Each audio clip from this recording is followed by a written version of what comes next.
আর এই কর্ম করি মোরা, এই কর্ম করি গোয়াল ঘরে বসে মোরা গোয়াল বন্ধ করি।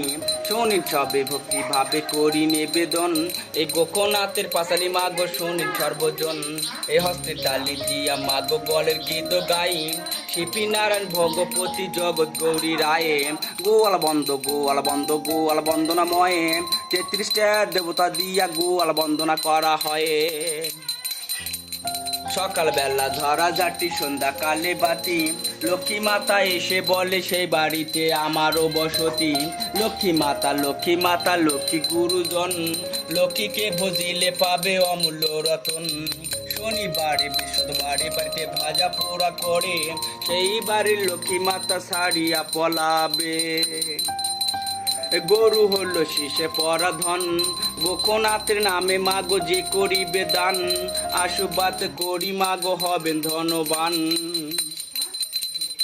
এবার শোনেন মাগো স্বপনেরই কথা, স্বপনেতে যে বা নারী পাকাম খায়ে, নিশ্চয়ই জানিবেন তারও পুত্র সন্তান হয়।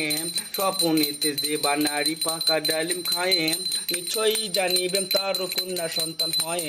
স্বপনেতে যে বা নারী গাড়ি ঘোড়ায় চড়ে, নিশ্চয়ই জানিবেন তারও বাবা মারা যাবে। স্বপনেতে যে বা নারী সিনে যোগ ধরে, গুটি গুটি বসন হইয়া ধেনু মারা যায়। স্বপনেতে যে বা নারী শাক কচু খায়, নিশ্চয়ই জানিবেন তারা মানে কুড়ে পায়ে। স্বপনেতে যে বা নারী পুঁটি মাছ ধরে, নিশ্চয়ই জানিবেন তারা দুধ ভাত খায়। স্বপনেতে যে বা নারী দুধের ভাত খায়, নিশ্চয়ই জানিবেন তারও কুষ্ঠ রোগ হয়। স্বপনেতে যে বা নারী ঘোড়ার পিঠে চড়ে, নিশ্চয়ই জানিবেন তারও জিনে পরিধরে। এবার শোনেন মাগো মামা ভাঙিয়ার কথা, মামা ভাঙিয়া গাভী মাগো যে সংসারে হয়, নিশ্চয়ই জানিবেন তারও সুখের কারণও হয়। মামা ভাঙিয়া গাভী মাগো বেচা কিনা করে, 2.5 দিনের মধ্যে মাগো ফকির করিয়া ছাড়ে। যাই সব সেসব কথা দিলাম সমাপন, পূর্ণ কুল ধাম দুব জোড়া গুয়া পান, গোকনাথের নামে কিছু পয়সা করিবেন দান।